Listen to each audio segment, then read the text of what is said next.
amigos, bem-vindos ao Gente que Fala, sempre ao vivo, de meio-dia a 1 pela Rádio Trianon, AM 740 São Paulo, Rádio Universal, AM 810 Santos.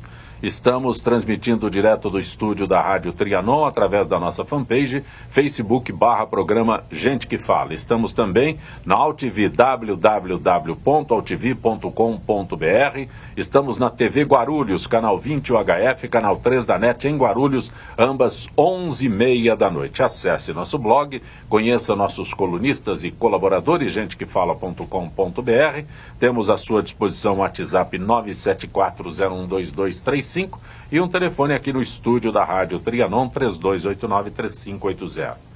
Nesta edição de Gente que Fala, temos como é que eu te anuncio? Tony Mastaller. Tony Mastaller. É um bom início para ele.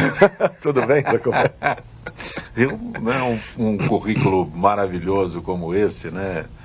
Começa como ator, professor de artes cênicas, diretor, criador de estratégias de marketing político, Tony Mastaller. Tudo bem com você? É um prazer enorme estar aqui na Rádio Trianon, aqui no Gente que Fala, fechando esse nosso ano, um ano interessante em todas essas áreas que você citou aí, mas um ano maravilhoso. Muito obrigado pelo prazer de estar aqui. Imagino que pelo ano, criador de estratégias de marketing político tenha sido mais utilizado. Eu diria que teve um equilíbrio. A gente está fazendo uns trabalhos interessantes na HBO, que, se você me permite, em janeiro começa a gravar a 4ª temporada da série O Negócio, que está estourando na Europa e nos Estados Unidos. Não é só pelas moças lindas e maravilhosas, das quais uma é minha filha, a personagem é minha filha, mas também porque ele tem um negócio interessante que ele mostra características de marketing, né? E falando em marketing, foi um ano de eleições e, graças a Deus, vamos finalizando ele vitoriosos, mas também porque Deus permitiu que fizéssemos parte de uma equipe que começava com um candidato muito bom e com profissionais maravilhosos e generosos, e a gente acabou ganhando. Não tem como não ganhar. Também conosco, Cláudio Pelizari. Prazer tê-lo aqui, Cláudio. Muito obrigado, é um prazer também estar aqui com vocês hoje. Você é economista e consultor de qualidade de vida. Isso, a gente faz um trabalho voltado para a manutenção da saúde de executivos e de profissionais, e principalmente ressaltando que dentro desse cenário, o comportamento e o relacionamento interpessoal tem uma grande importância dentro do conceito de qualidade de vida. Hoje em dia se fala, esse é o termo, posso dizer, da moda de bem pouco tempo para cá, não é? Qualidade de vida. Então como vai? Vereador Ari, por favor. O vereador Ari Friedenbach acaba de subir as escadas do prédio, que quando se pergunta lá embaixo para um aluno, como eu vou? Ele fala assim, sobe estas escadas. Eu subi. Ari Friedenbach, Bom dia, desculpa o meu atraso. Não está atrasado absolutamente, mas já conseguiu respirar? Quase. Falta qualidade de vida. Com certeza. Podemos falar sobre isso, como vai. Mas eu dizia que esse é um termo do momento. Então, quando se fala em São Paulo, o Tony passou 6 meses no interior do estado numa campanha política. Então, o que dizem para ele não é sobre a campanha política que ele realizou lá, tal, mas a qualidade de vida que você teve no interior. São Paulo parece que é sinônimo de ausência de qualidade de vida. É isso? Não diria exatamente ausência de qualidade de vida, mas é claro que quando você fala em qualidade do ar, em qualidade dos deslocamentos, em convivência dentro dos espaços públicos, a gente tem situações no interior que são realmente imbatíveis se compararmos com algumas áreas da nossa cidade de São Paulo, não é? O Tony disse que ficou menos irritado no interior. É verdade, eu vou te dizer uma coisa, eu estava trabalhando em São José do Rio Preto, eu fiquei impressionado, que cidade maravilhosa, que povo generoso, educado. E quando eu voltei para cá, eu me peguei achando, engraçado, meu vizinho tá meio nervoso, o cara da padaria tá estranho, meio nervoso, o barbeiro tá estranho. Aí eu fui me dar conta de que não, eles estavam normais, eu é que estava mais calmo mesmo. Sou eu que estou muito calmo. É verdade, isso, muito bom mesmo. Mas você tem razão, né? Essas coisas que pontuam, eu amo São Paulo, nasci aqui, mas, puxa vida, quando você sai um pouquinho, é interessante conhecer outros lugares que contribuem para que você fique um pouco mais equilibrado, né? É bem bom, bem bom. Qual é a preponderância do interior nessa comparação com São Paulo? Olha, eu diria que quando a gente fala sobre funcionamento do nosso cérebro, a gente se relaciona, o nosso cérebro controla tudo o que acontece no nosso corpo. E o Tony falou aqui sobre ar puro, oxigenação. Um dos componentes para que a gente possa ter bons relacionamentos interpessoais é estar com seus hemisférios cerebrais equilibrados. E um dos exercícios para isso é, além de tomar água, para não deixar o cérebro se desidratar, é oxigenar o cérebro. Então, se você tem boa qualidade do ar e respira fundo, e até se sente estimulado a isso pela boa qualidade do ar, eu acho que isso já é um fator de grande relevância. Olha, todos os principais possíveis candidatos à disputa pelo Palácio do Planalto em 2018 apareceram em propostas de delação premiada de empreiteiras investigadas pela Operação Lava Jato. O ex-presidente Lula é o único que já foi indiciado. Mas nesta lista seguem os nomes de Aécio Neves, Geraldo Alckmin, José Serra e mesmo o presidente Michel Temer. Foram citados pela Odebrecht, né? O presidente Michel Temer não é candidato à sucessão, né? Pelo menos por enquanto, mas político a gente nunca sabe o que vai acontecer até lá, né? Até a Marina Silva, que não é de nenhum governo, aparece na proposta da delação de Léo Pinheiro da OAS, que acabou sendo suspensa, né? A delação foi suspensa, mas o nome dela aparece lá. Então, todos os políticos na mesa, o único político é o vereador Ari Friedembach. Bom, o que eu posso dizer é que está muito claro de que não tem nenhum santo nessa história, né? Não há políticos. Tem um, ele aparece lá. Ah, é verdade. Codinome. Bom, tem o muito feio lá, o todo feio, que se ofendeu, né? Ficou magoado. Bullying não pode. Ele não falou que ele não pegou dele, ele só falou que ele não é todo feio. Todo feio também não. Também não. Mas assim, o que eu acho que é muito importante, isso eu acho que é talvez o grande aprendizado, é realmente precisa se repensar financiamento de campanha no país. Até agora nada deu certo.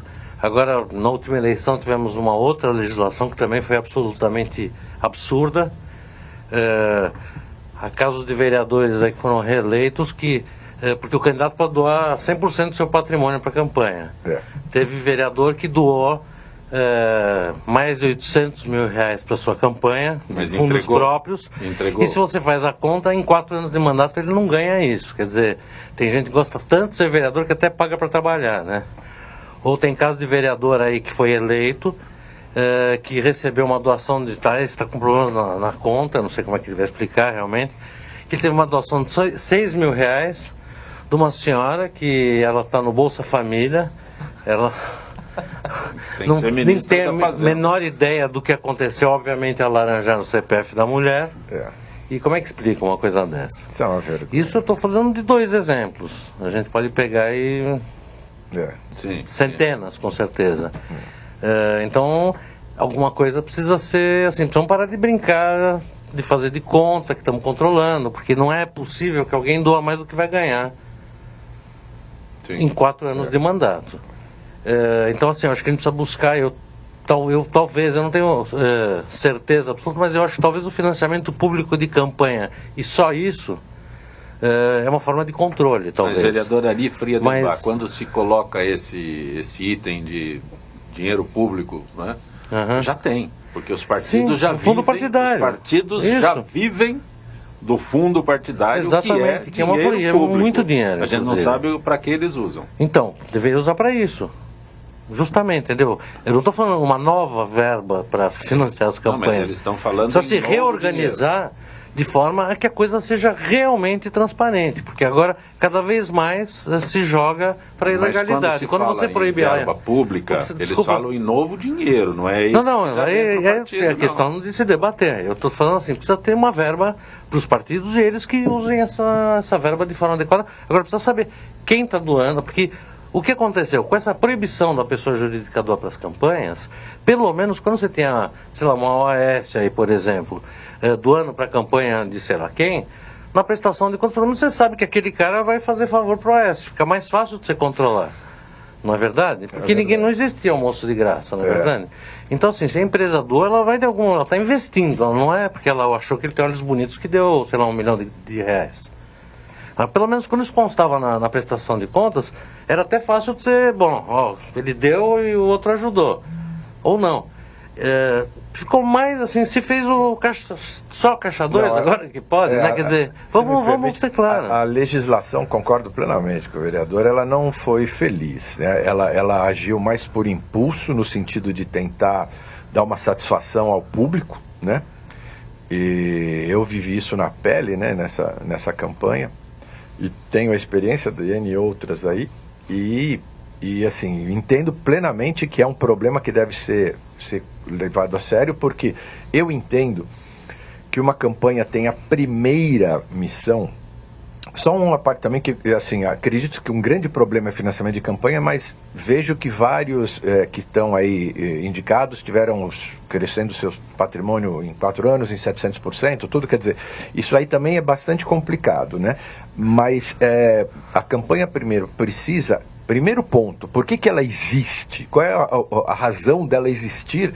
É esclarecer para o eleitor o que aquele candidato pensa, o que ele quer, o que ele vai fazer, o que ele já fez, enfim, esse jogo de informações.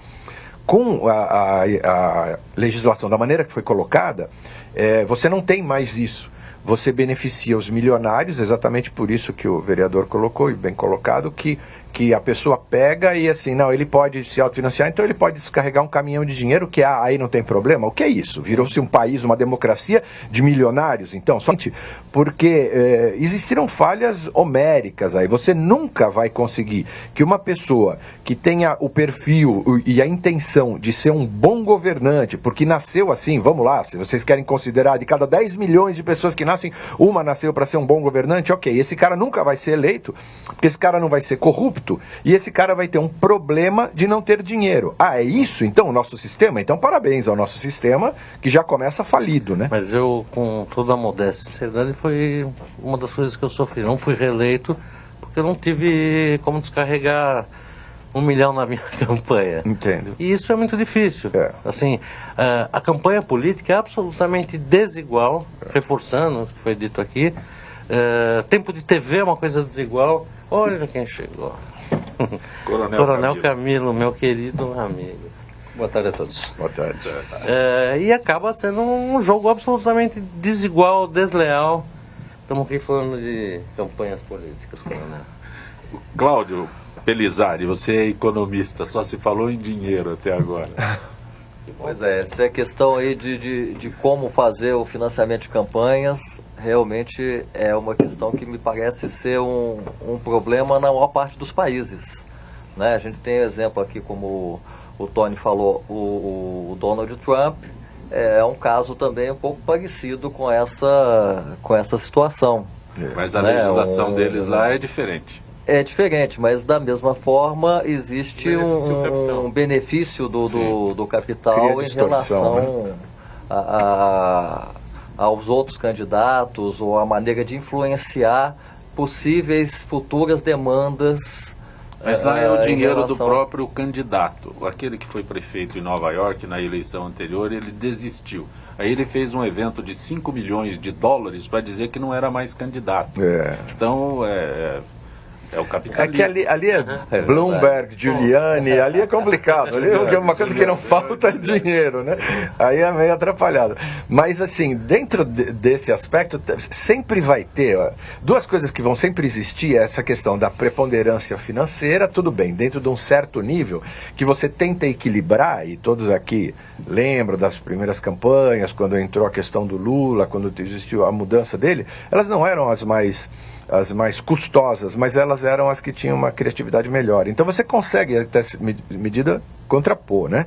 O que não quer dizer também, e aí a gente pode fazer um longa-metragem disso, que você deve fechar os olhos para as tendências, por exemplo, o populismo que falávamos na sala de espera, né? De Trump, da Áustria, da Espanha, do Brexit, de tudo isso que está acontecendo no mundo, que está levando o mundo para um momento meio populista que é lamentável, né? Mas que é assim, que a coisa anda, depois se ressente e muda e tudo mais. O que eu acho complicado nesse momento é, existir uma legislação que só cerceie, que só controle, quer dizer, uma outra coisa que a gente nem falou ainda aqui, é que, por exemplo, se o cara for muito bom, não adianta nada pro político. Se ele tiver na veia a questão dele de natureza, de poder ser um excelente administrador, um cara comprometido tudo, se ele não for um bom comunicador, tá acabado. Quer dizer, peraí, será que eu preciso de um bom comunicador que não preste para administrar? Então eu vou eleger esse cara, porque ele é bom comunicador. Perceba que, e principalmente falando de Brasil, que nós somos pré-adolescentes nesse assunto, nós vamos ainda cometer muita bobagem. É o artista que se elege, né? Essas figuras que... caricatas aí muitas vezes, que conseguem se eleger justamente por ser um bom comunicador. Exato. Conteúdo zero, mas o importante é comunicar. Comunica bem. Coronel Camilo, eu comecei dizendo que os presidenciáveis estão na lista de delações da Lava Jato. Todos eles falaram de outros assuntos. Mas eu acho que tem, olha, essa lista ela tem que ser tão grande quanto necessária, é caso de polícia, tem que responder. Quem usou indevidamente o dinheiro público tem que responder. O dinheiro público é mais do que o meu dinheiro, né? Tem mais dono do que o meu dinheiro particular.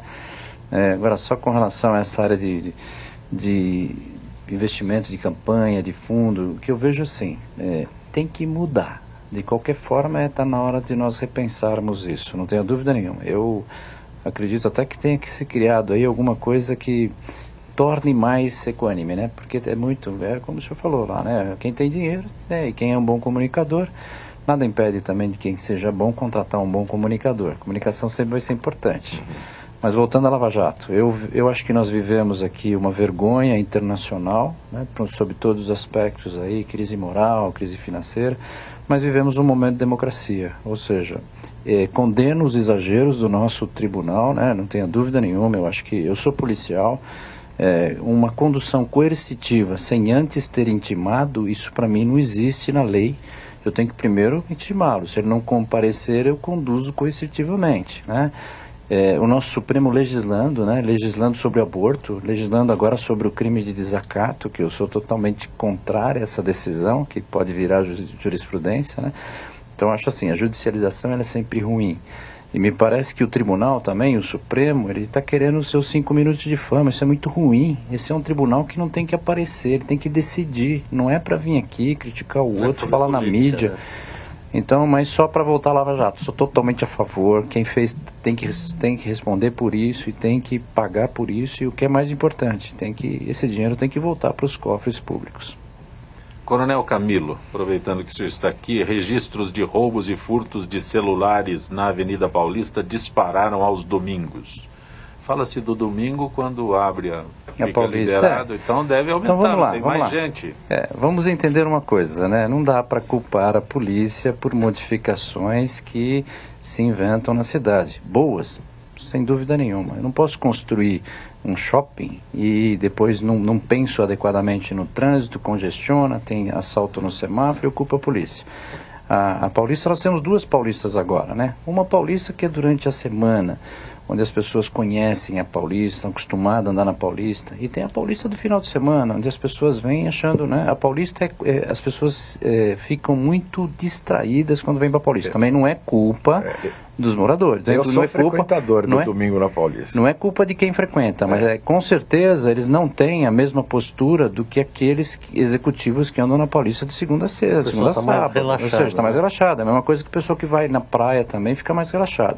A polícia tem que estar atento, mas quem cria um espetáculo público, seja uma abertura de uma rua, seja uma virada cultural, tem que ser responsável também para colocar segurança para quem vai frequentar. Então, a partir do momento que a prefeitura decidiu abrir a Paulista, ela tinha que colocar a nossa Guarda Civil Metropolitana também para ajudar, tinha que colocar lá pessoas vamos dizer assim, identificadas durante a polícia para dar informação, para diminuir o crime, ou até combinar com a polícia lá para por uma delegacia móvel, não sei. Mas assim, temos uma polícia diferente, é lógico que ia aumentar. Qualquer lugar de aglomeração, agora no final do ano vamos ter aumento, com certeza, de furtos, de pequenos roubos e furtos de celulares na 25, na José Paulino, na Paulista, na Oriente.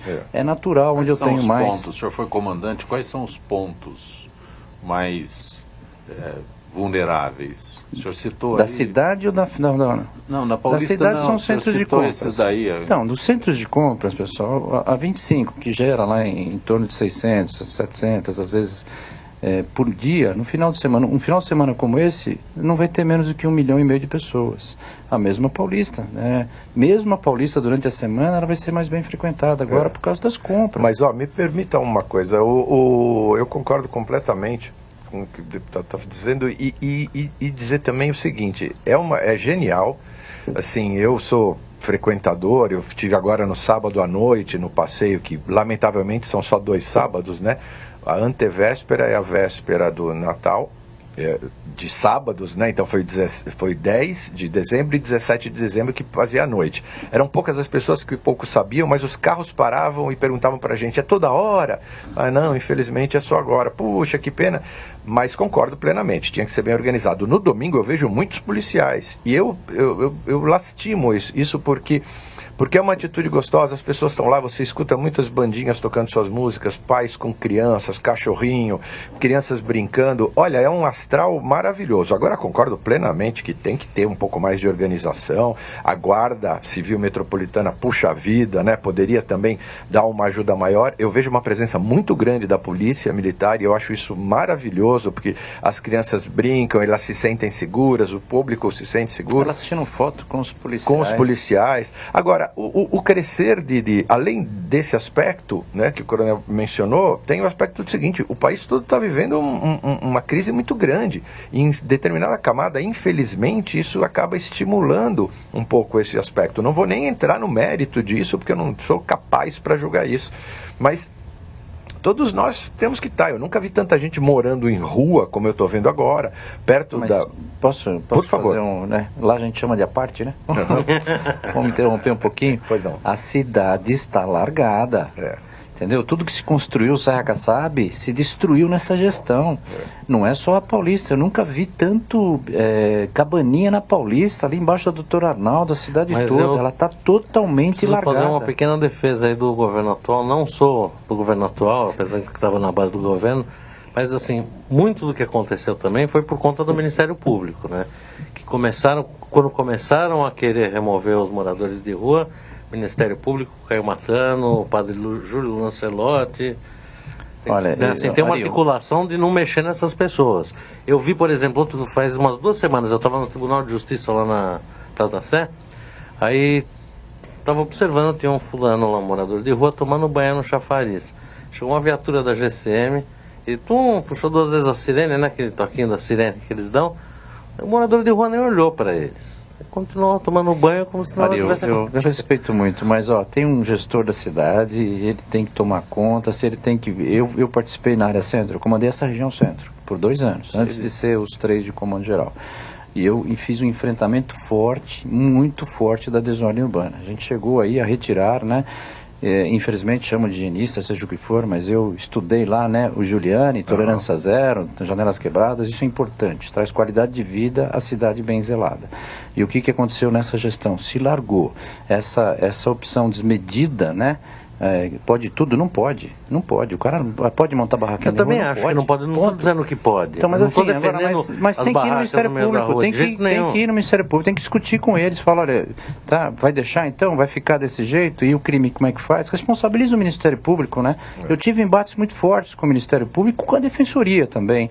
Eu tive casos que a Defensoria deu habeas corpus preventivo para consumidor de crack ali, para a polícia não poder abordar. Isso é um absurdo. Coronel Camilo, aproveitando este momento, este assunto, nós recebemos aqui uma reclamação e como eu algumas vezes passo por lá, eu tive a oportunidade de observar. É na esquina da Conde de Porto Alegre com a Avenida dos Bandeirantes.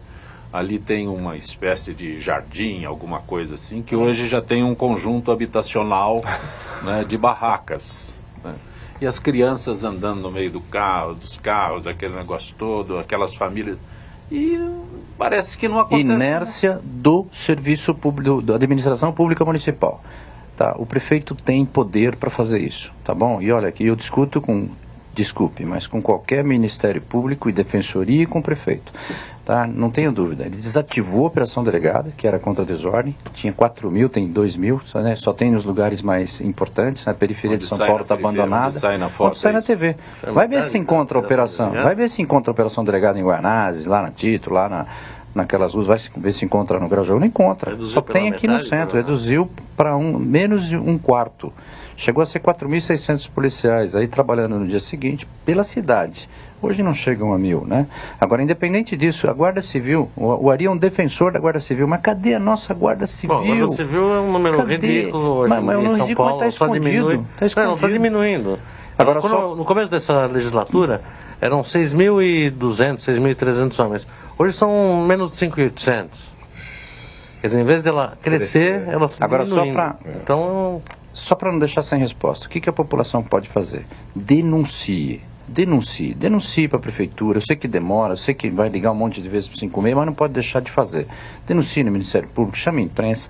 Aquele espaço que eles estão usando em cima do jardim é espaço público. Eu volto a falar, espaço público não é terra de ninguém. Espaço público tem milhares de donos que somos todos nós. Discutir fortemente com o defensor público, queria que deixasse alguém montar uma barraquinha ali atrás da Secretaria de Educação quando eu era comandante do centro. Falei, não, aqui não. Sinto muito, mas é o direito, ele até citou na época, eu já citei isso nesse programa, é o direito de ir e vir e ficar. Eu falei, opa, não estenda que ficar não está em lugar nenhum. Você tem o direito de ir e vir. Ele pode andar quando quiser, mas não pode montar uma barraquinha. Como é que é o direito agora? Vir e ficar. O ficar não existe. Ele pode ficar na cidade toda, mas ele não pode tomar conta. Eu fiquei pensando, agora o coronel falando, eu falei, eu podia ficar, deixa eu ver aonde. Aquela praça do lado do Parque do Ibirapuera, eu ia gostar, viu, rapaz? Estava ali do lado, eu podia fazer meu Cooperzinho, exatamente. Fácil de achar, quer falar comigo, vai lá no Obelisco. Eu tô lá embaixo, quer dizer, a gente brinca, claro que todos sabemos do caos, também se a gente não aliviar um pouco, vamos todo mundo chorar e morrer aqui, então assim, sabemos do caos social, do caos que vive, mas também concordo plenamente que assim, precisa trabalho, não pode ficar ali, mas não pode mexer, então que surja... Trabalhe para uma nova solução. É o gestor público que tem que fazer isso. Nós temos que exercer a cidadania. Tá? E são duas coisas que eu tenho que fazer. Primeiro, eu não posso ficar inerte, eu tenho que comunicar. Entendeu? Eu passei ontem lá, indo na Marginal de Pinheiros, estão fazendo colunas na calçada para construção do lado daquela comunidade. Não sei se passaram ali, indo na Marginal Pinheiros, em direção ao Morumbi, um pouquinho antes da Ponte de Aguaré, do lado direito, já tinham construído ali Singapura, né? Não sei qual é o nome do conjunto. Estão construindo na rua, pô. Como é que o prefeito não pode tomar conta? Estão fazendo vigas de coluna na calçada para fazer barracos. Mas só para não... não passa mais ali, né? Não passa tem mais aquele ramal. Mas é mais na rua, Então, mas tinha o ramal ferroviário impedia... Foi tirado. Aí abriram um espaço. Mas só para terminar, o que eu pretendo dizer aqui? Tem duas coisas. Primeiro, a população participar, exercer a cidadania e comunicar o serviço público. Comunicar 10, 20, 1000 vezes se necessário. E não ser indiferente, né? Eu não posso passar a ver lá e achar que não está acontecendo nada. Eu tenho que comunicar. E segundo, o poder público, né, é sempre curto cobertor. Mas existe uma coisa que todo administrador público tem que fazer, é priorizar. Ele tem que ver o que é prioridade.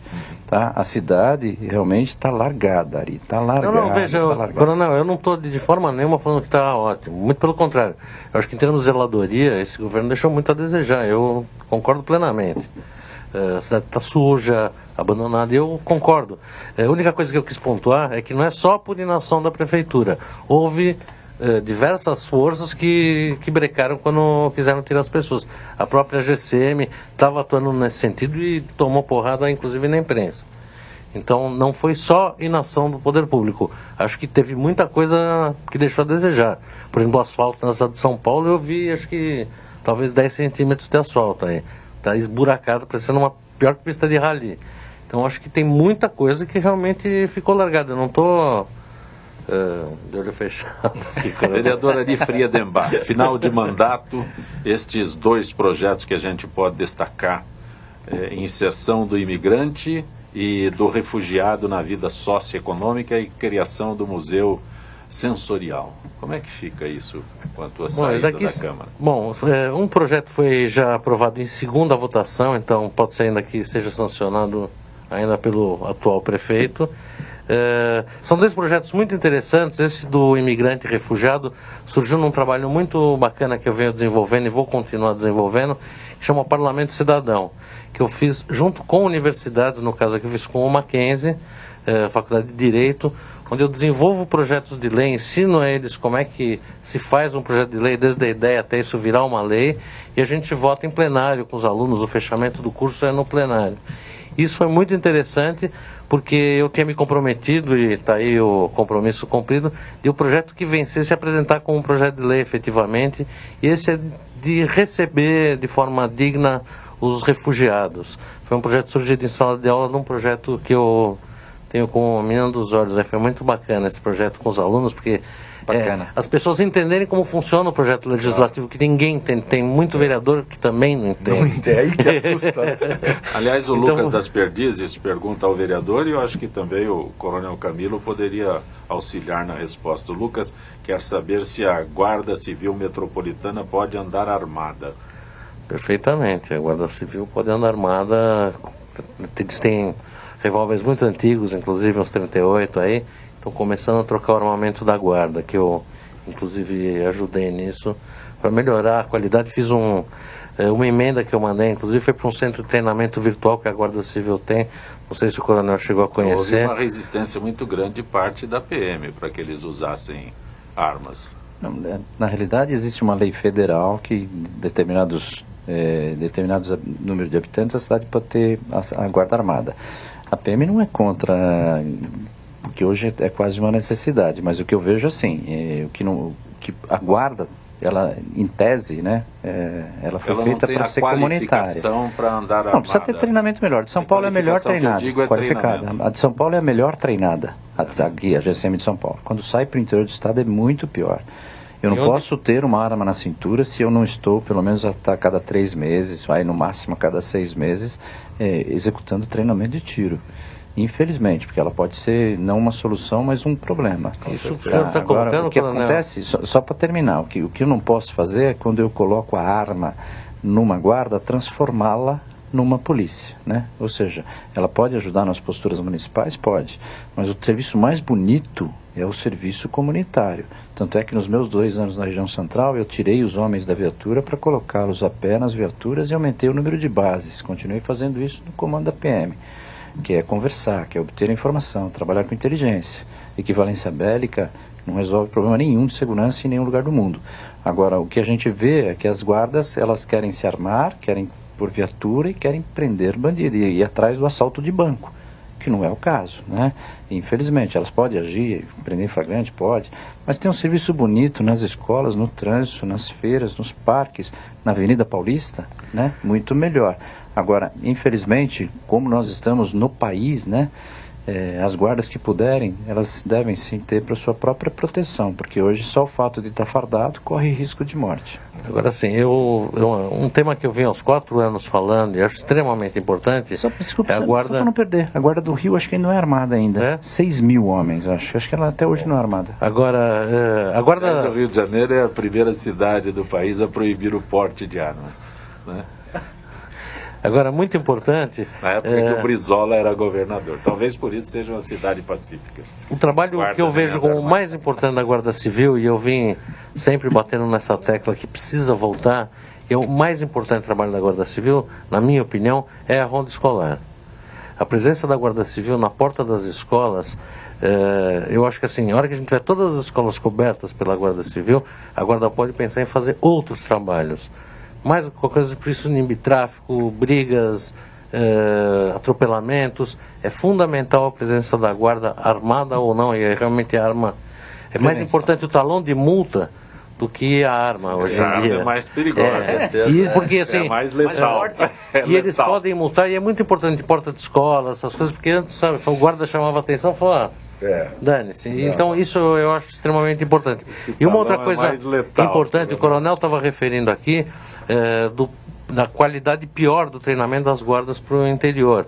E onde, eu não sabia desse detalhe, coronel, e onde, na verdade, a guarda tem um papel mais importante, até porque a PM tem menos homens para o interior do que na capital, né? Tem guardas. Então, as guardas civis no interior têm um papel extremamente importante. Tem cidades no interior de São Paulo que a guarda chega a ser quase o dobro do efetivo da polícia. Então elas têm que treinar. E a Polícia Militar vinha até, no Comando Geral, a gente fez uma diretriz para treinar as guardas. Aí veio a dona Dilma, influenciado de uma maneira corporativa, soltou uma lei que a Polícia Militar não pode mais treinar as guardas no Brasil inteiro. Né? Interessante. Quem é qualificado não pode dar treinamento. Uma grande bobagem feita pela nossa ex-presidente. Cláudio Pelizari, quem é habilitado, quem é treinado não pode ministrar o treinamento, né? Mas eu queria fazer um comentário aqui sobre essa colocação do vereador em relação aos imigrantes e aos refugiados, traçando um pequeno cenário de como muitas vezes economicamente funcionam essas questões em vários países. Quer dizer, quando você tem uma crise econômica, a economia ela é cíclica, então ela tem momentos de expansão que fatalmente e infelizmente se seguirão a momentos de retração. Nesses momentos de retração, e a gente tem visto isso em vários países, né, foram até citados aqui, o que acontece? Acontecem as condições. Esse populismo pode ser tanto de esquerda quanto de direita. Os populistas de esquerda, em geral, vão dizer o quê? Quer dizer, o problema da economia, nós estamos em recessão exatamente porque tem muita gente rica e essas pessoas atrapalham a economia, elas se apropriam daquilo que deveria ser de todos. Já o populismo de direita, ele acaba levando a coisa para outro lado, que é qual? O problema do nosso país, a gente vê o Brexit e outras situações. São os imigrantes. São os imigrantes, são os estrangeiros. É esse pessoal que veio de fora para fazer as coisas aqui, mas que se esquece de observar que essas pessoas construíram países, construíram cidades, e foi o trabalho deles. Isso aconteceu em Nova York, em São Paulo, em vários países. Agora, como é que a gente poderia, eu perguntaria ao vereador, fazer um paralelo entre essa questão das classes menos favorecidas e de brasileiros que precisam de apoio, que precisam de assistência, frente a uma integração, quer dizer, como pegar o imigrante que todos devemos receber, evidentemente como seres humanos, e integrá-los com as dificuldades que a gente tem na nossa própria população e fazer com que essa integração possa ser positiva tanto para quem vem de fora, estrangeiros, quanto para o nosso próprio povo. A primeira coisa que eu queria comentar, a questão de um ano atrás, mais ou menos, num evento, eu conheci o cônsul da Suécia.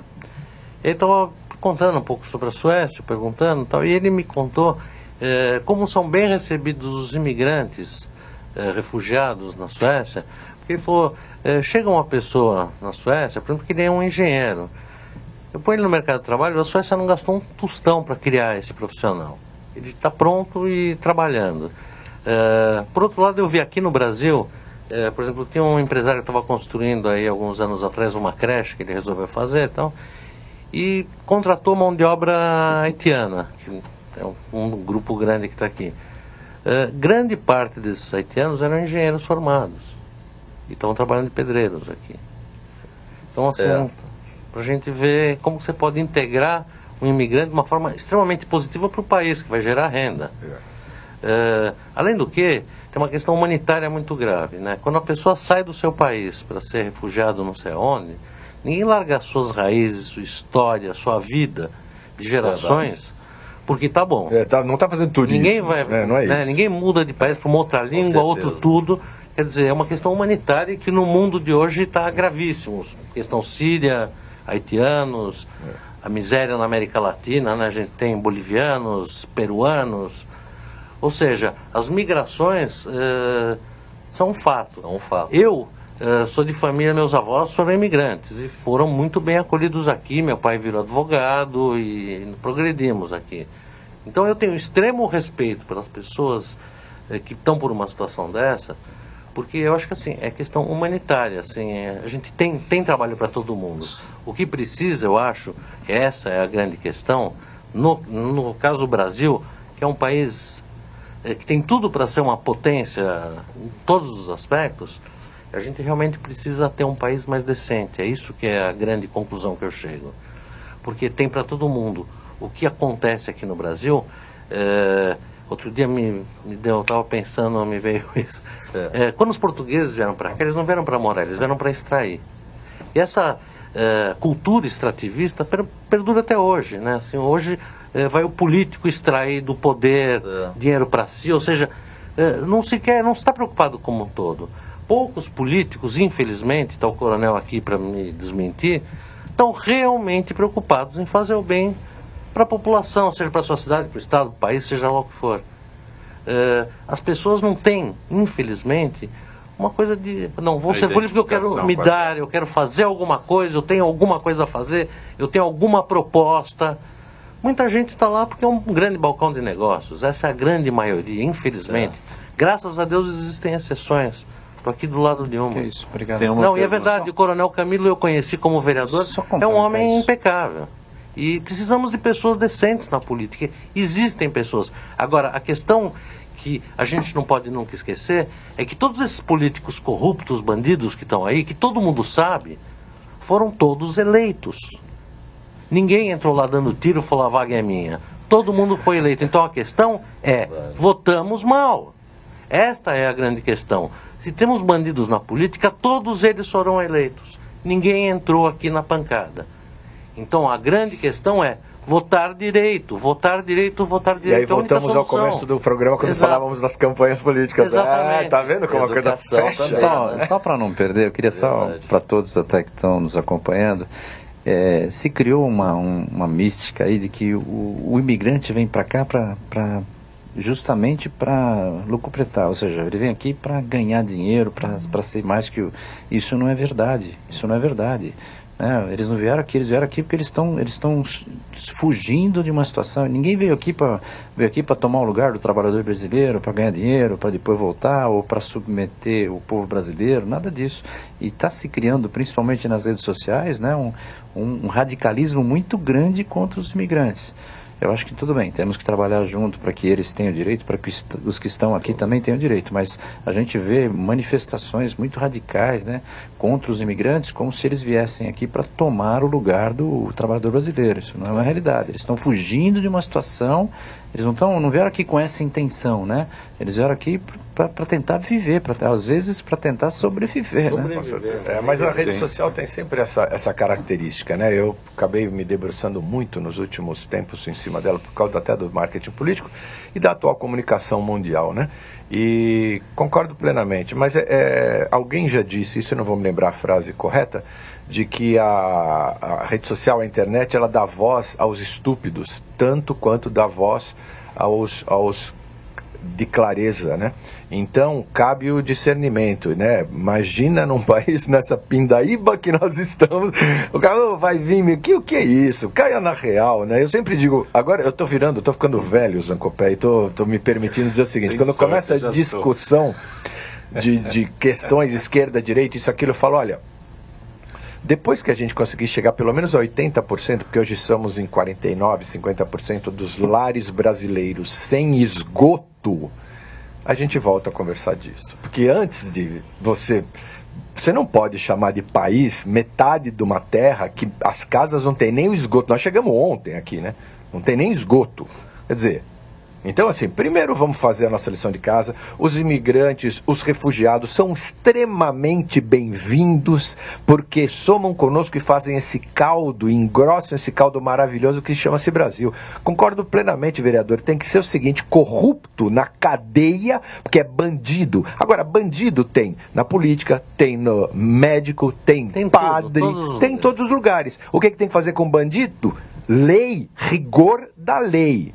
E aí isso vai limpando. Quando começar a doer, eu faço votos de que a Lava Jato siga em frente, sim, também concordo plenamente, sem os exageros de coisas que estão acontecendo erradas, como bem colocou o coronel, Mas, assim, o rigor, porque você começa a ver, corta a mão de um, corta a mão de outro, no terceiro o cara já vai, a minha mãozinha, pera um pouquinho, vamos pensar diferente. Isso é um processo, né? A gente somos pré-adolescentes. Só tem uma pergunta para o Tony, se eu fizer a pergunta para ele, vai demorar um programa e meio. Mas então eu vou falar rapidamente aqui, falar desse outro projeto que foi aprovado, que é muito interessante, que é uma coisa sobre acessibilidade, que é o Museu Sensorial.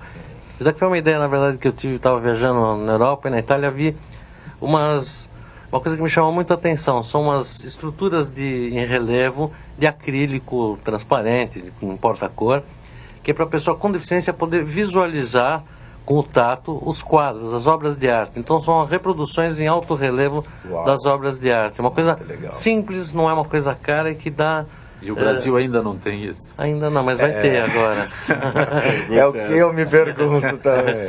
Vai, seu Belisário. Tem uma pergunta para você que é consultor, né, preparando executivos não apenas para desenvolverem as competências, mas regras comportamentais.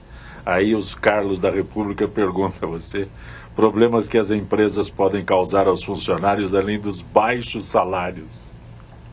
Quais são os problemas? E as empresas podem causar os maiores. Os maiores. O teu trabalho como consultor, né, para desenvolver no mundo corporativo, é isso? Na realidade a gente busca desenvolver competências de desempenho profissional, seja de postura, seja como se relacionar melhor dentro do ambiente de trabalho. Isso passa também pelo autoconhecimento, isso passa pelo entendimento dos papéis, dos diversos papéis que a gente desempenha no dia a dia. Então, como se fala em liderança, a gente está inicialmente falando da autoliderança. Quer dizer, como eu posso gerir alguma coisa ou liderar alguém, porque a gente gere coisas e lidera pessoas, se eu não tenho condição de me autoliderar. Então, a liderança começa com o autoconhecimento, e esse autoconhecimento é que vai proporcionar ao líder as condições de desempenhar os vários papéis que um líder deve ter. Papel visionário, o papel modelar, quer dizer, o líder deve ser um exemplo, ele deve ser uma pessoa que olha adiante e diz, olha, ali tem um horizonte, vamos caminhar para lá, porque ali tem uma coisa boa, importante para todos nós, para a nossa sociedade, para o nosso grupo. Ele deve também ter existe o papel paternalista, o papel coercitivo ou autoritário. O grande problema é quando o líder, ele usa o papel paternalista quando ele precisaria usar o papel coercitivo, o comportamento coercitivo. Ele usa o comportamento coercitivo quando ele deveria acolher o funcionário ou o policial ou a pessoa que está no grupamento dele, na tropa dele, porque ele também tem que ter esse comportamento paternalista. Então esse conjunto, esta capacidade de escolher os comportamentos de acordo com o contexto é que fazem efetivamente um grande líder, como eu vejo, por exemplo, quando fala o Coronel Camilo, percebo nele essas qualidades e essas características. Muito bem. Você me deixou eu fiquei aqui pensando, que pergunta seria essa? Você não está acreditando no meu poder de concisão? É isso ou não? Não. Você acha que você conseguiria responder a Daniela ou para ter uma boa imagem política? Consigo. Conta 40 segundos. Vou dizer o seguinte, ó só, sinceramente. Não é nem, 40 segundos. O nosso presidente é um cara inteligente. Ele sabe muito bem que ele não goza de toda a alegria da população, porque ele é um vice, teve o impeachment, exatamente tudo isso ele sabe dessa carga. Ele entrou nessa história para tentar dar um equilíbrio econômico. Então, para que ele tenha uma boa imagem, ele tem que seguir com atitudes fortes e sérias para equilibrar esse barco e ser sincero com a população. Porque ela não aguenta mais as mentirinhas e os truques, etc., tal, que já vemos vivenciando há muitos anos. Então, ele sabe que ele não vai ser um showman, ele sabe que ele não vai ser o mais querido de todos, mas ele vai passar para a história, se Deus quiser, como um cara que conseguiu voltar à condução minimamente econômica para que o país possa destravar. Isso já vai ser muito bom. Ele não pode querer ser querido, isso não dá para fazer. Dá para fazer mentindo, como fazemos outros colegas em outros países e o que a gente estava citando nesse programa. Então, isso não dá. Mas se ele seguir fazendo as coisas que têm que ser feitas e ser claro com a população, aqui está com problema por causa disso, aqui está com solução, ele vai ter uma imagem melhor. Isso é um conto de fadas. Tá, eu acho que não chega lá. Ari, o Jaime do Jardim Bonfilholi pergunta quantos funcionários um vereador tem no seu gabinete. O vereador pode ter até 18 funcionários, é o limite de funcionários de cada gabinete. Não obrigado a contratar, ele pode não contratar ninguém, até 18 ele pode. Coronel Camilo Marcos de Pinheiros, o nível de policiamento na cidade de São Paulo, a sua avaliação, consegue rapidamente responder para o Marcos? Rapidamente, só para todos entenderem, nós temos na segurança pública dois objetivos principais. Um é reduzir a criminalidade real, realmente cair o número de furtos, roubos, e o outro é a sensação de segurança. Nós temos hoje uma disparidade muito grande, a criminalidade vem caindo, principalmente os índices de homicídio. É lógico que no final do ano temos o recrudescimento de roubo, né? Os crimes contra o patrimônio nessa época do ano, é sazonal, eles aumentam mesmo. Pelo aspecto que o senhor se referiu já sem aos dúvida. Centros de Agora, compra. nós temos um lado que nós não estamos trabalhando, isso eu critico bastante a nossa área de segurança, que é vir mostrar as boas ações, falar na imprensa, de novo a comunicação, porque sensação de segurança se faz com comunicação. Então, embora a criminalidade, nós, ao longo desse ano, inclusive, viemos batendo recordes de redução de homicídios, por exemplo, o contrário está acontecendo com a sensação de insegurança da população. Ela está piorando, as pessoas estão se sentindo mais inseguras. Esse número de redução é realmente real, Coronel? É real, e mesmo porque não acontece nos grandes centros, acontece na periferia. As populações os centros, elas têm mais crime contra o patrimônio. Quando eu vou me afastando nas periferias de qualquer cidade, eu tenho mais crimes contra a pessoa. E lá eles sentem mais isso. Agora, a sensação de segurança, ela precisa ser investida. Por que veja o Bogotá lá, o trabalho feito pelo prefeito de lá, veja o trabalho do Juliano. Juliano não foi só a redução que ele fez lá, foi um trabalho de comunicação violento em cima disso. Né? Ou seja, e o que está precisando aqui na segurança é fazer mais, mesmo porque isso se torna um ciclo virtuoso. Se a polícia é mais conhecida, se mostra que a polícia está boa, ligam mais para o 90, registram mais, a polícia tem mais informações, planeja melhor e faz a prevenção melhor. Então eu vejo assim, não estamos num estado nem 8 nem 80. Não é como estão falando que está tudo ruim para boa, não é assim.